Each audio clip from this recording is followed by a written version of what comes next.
Ahora bien, sobre algunas decisiones de los jueces locales y federales que han repercutido en la impunidad y en la inseguridad, vamos a revisar algunos. El caso de Rafael Caro. A Rafael Caro se le acusó dentro de diferentes causas penales de privación ilegal de la libertad, de homicidio calificado, de delitos contra la salud y asociación delictuosa, introducción de armas de fuego, de uso exclusivo de las Fuerzas Armadas, entre otros. Por estos delitos, en 2000 se estableció una primera sentencia en primera instancia que determinó que se le acumularían 40 años de prisión. Esto fue el juez cuarto de distrito en materia penal en Jalisco. Siguiente. La defensa de Rafael se impugnó esta resolución, logrando modificar la sentencia, y en un primer momento lo absolvieron de delitos contra la salud, introducción de armas y asociación delictuosa. Frente a esta resolución, promueve luego un amparo, y el amparo sobresee, es decir, deja sin efecto diferentes delitos como privación ilegal de la libertad en la modalidad de secuestro y homicidio calificado cometido en agravio del exagente de la DEA, Enrique Camarena. La conclusión fue, a partir de este amparo, que Rafael Caro Quintero ya había compurgado diferentes años en prisión, y al ya no estar estos delitos, según ese juez, se establece su inmediata libertad. En consecuencia, Rafael se deja el penal durante la madrugada del 9 de agosto del 2003, precisamente cuando el procurador era Jesús Murillo Caram. Frente a esto, pero ya fuera de la cárcel, Rafael Caro, porque un juez le quitó todos los delitos, se inconforma el Ministerio Público mediante un recurso de rescisión.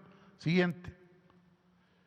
Y la primera sala de la Suprema Corte de Justicia revoca el fallo y pide que se emita una nueva resolución, lo cual hace el segundo tribunal unitario del tercer distrito judicial.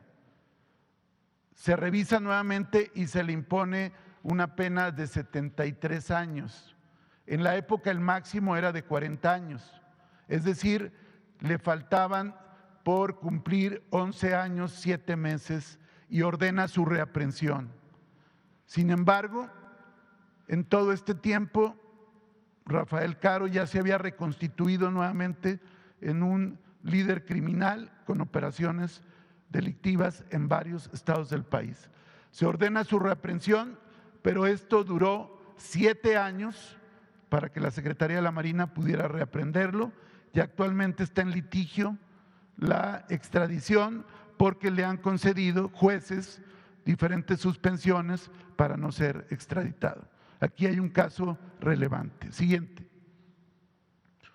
El caso de la vaca, que ya no nos detendremos mucho, aquí ha sido explicado cómo el juez Daniel Ramírez Peña, del Centro de Justicia Penal de Almoloya de Juárez, determinó no vincular a proceso a la vaca, quien, siguiente, además de haber sido detenido en flagrancia con armas y droga, es un peligroso criminal que está imputado en diferentes ilícitos, como es homicidio de un agente de investigación que lo trasladaba en cumplimiento de una orden de aprehensión al estado de Tamaulipas, como son los hechos violentos del Cerezo de Colima, que dieron como consecuencia un saldo de 8 muertos, y haberse constituido en el principal generador de violencia de Colima. Siguiente. Otra resolución, el caso del Contador, que es el dirigente del cártel del Golfo, José Alfredo N. el Contador, quien en noviembre de 2020 obtuvo su libertad tras la decisión de un juez de control de no vincularlo a proceso penal, no obstante ser el principal líder criminal del Cártel del Golfo. Finalmente, en febrero de este año, se logró detenerlo nuevamente aquí en la Ciudad de México y está nuevamente vinculado a proceso penal. Aquí es evidente, como lo decíamos con el tema de la prisión preventiva, la reincidencia. Es decir, cuando hay algún beneficio procesal o una no vinculación, este tipo de personas vuelve a seguir cometiendo los actos criminales. Siguiente. El caso, por ejemplo, de los montadeudas.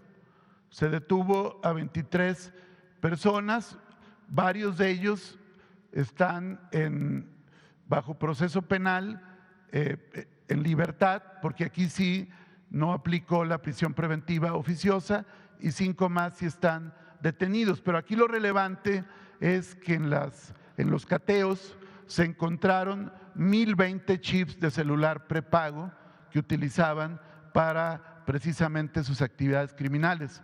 Como ustedes recordarán, el juez Juan Pablo Gómez Fierro, ante todos los requerimientos del tema de los chips de celular, autorizó innumerables suspensiones provisionales para no implicar esta ley. Finalmente la Corte, hay que decirlo, la Corte invalidó la ley que pretendía regular el uso de los chips de prepago para actividades criminales. Aquí ya hay este antecedente también. Siguiente. Este caso es de un presunto secuestrador que en una operación coordinada, la CONACE, Coordinación Antisecuestros, con las fiscalías de Chihuahua y Zacatecas, detienen al presunto secuestrador conocido como el Fantasma, Rafael N., que es un presunto integrante del Cártel Jalisco Nueva Generación. Fue una operación de meses de inteligencia, de un operativo quirúrgico. Se pone a disposición del juez de control de Zacatecas, Sergio Rodarte Oliva, y determina no vincularlo a proceso penal. Entre otros argumentos, porque decía que las cuentas donde le depositaron las víctimas al secuestrador no estaban a su nombre. Siguiente. El caso de Colima, de un líder también delictivo, Edwin Omar, alias el Minimix o el Mini, quien presuntamente asesinó, entre otros, a Sergio Ortega Escobar, jefe de grupo de la Policía Investigadora de la Fiscalía de aquella entidad. Él fue detenido y el juez desacreditó todos los testimonios de testigos y finalmente salió en libertad este sujeto que sigue delinquiendo y sigue siendo un objetivo prioritario. Siguiente. También el mismo juez Carlos Gallegos Arellano de Colima también determinó la libertad de Jorge N. alias El Mesta, debido a que consideró que no estaba en condiciones para enfrentar una audiencia por una lesión en la mandíbula, cuando realmente estaba estable y podría haber comparecido. Siguiente. Diferentes casos de este juez Marco Antonio Ordorica, del Juzgado Segundo de la Penal del Distrito de Bravos en Chilpancingo.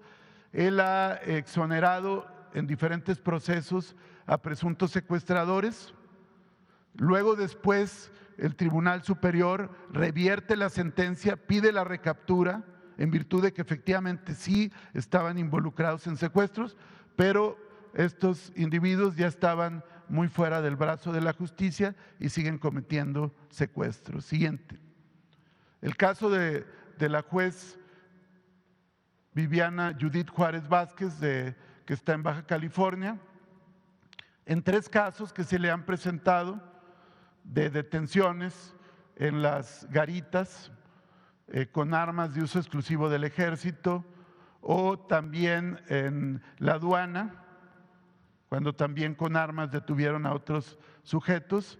La juez determinó que era ilegal la detención de los que hicieron porque no habían justificado cómo revisaban los vehículos y finalmente les concedió la libertad a estos sujetos. También el 10 de julio del 22 la jueza dejó en libertad a Eric Manuel, señalado como presunto autor intelectual del crimen del agente Jaime Alonso, ocurrido el pasado 30 de junio. El argumento es que por cuestiones administrativas no era legal su detención. 3 casos de impunidad de la misma juzgadora. Siguiente.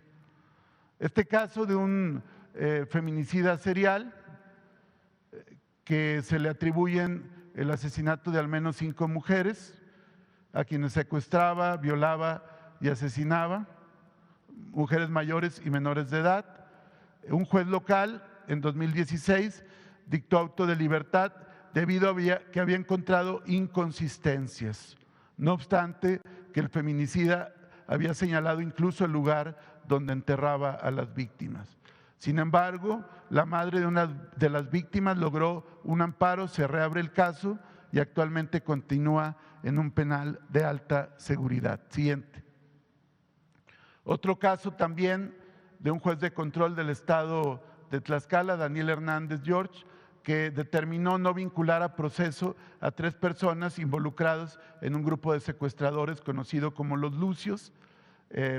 Determina otorgarles la libertad, no obstante que están involucrados en diferentes ilícitos y secuestros en los estados de Morelos, Puebla y Tlaxcala, y hay diversas carpetas de investigación abiertas todavía. El juez determinó no vincularlos a proceso penal, no obstante todos los elementos aportados por el Ministerio Público. Siguiente.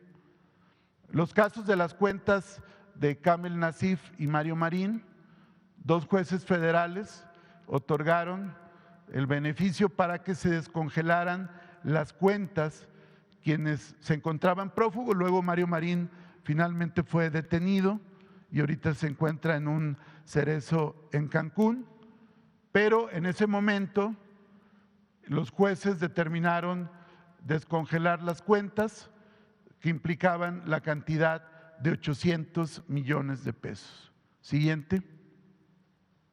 En el caso relacionado con José Antonio N. alias El Marro, quien ya fue sentenciado por secuestro agravado a 60 años, no obstante esto, en diferentes procesos penales que se libran por la misma causa, por la misma detención, por el mismo sujeto, en mayo de 21, un juez penal de primera instancia determinó no vincular a proceso al Marro por el delito de tentativa de homicidio contra personal de la Agencia de Investigación Criminal. Está detenido y sentenciado por secuestro, pero en otros delitos le han venido quitando los cargos. Y también recordar que en una operación de Sedena, Guardia Nacional y la Fiscalía de Guanajuato detuvieron a 31 personas en un operativo mientras realizaban bloqueos y diferentes ilícitos, un grupo de personas vinculados a la organización criminal del Marro. Sin embargo, los jueces determinaron no determinar la legal detención de los 31 y ponerlos en libertad. Siguiente. También otro caso de Francisco Javier N. alias el exfederal, quien es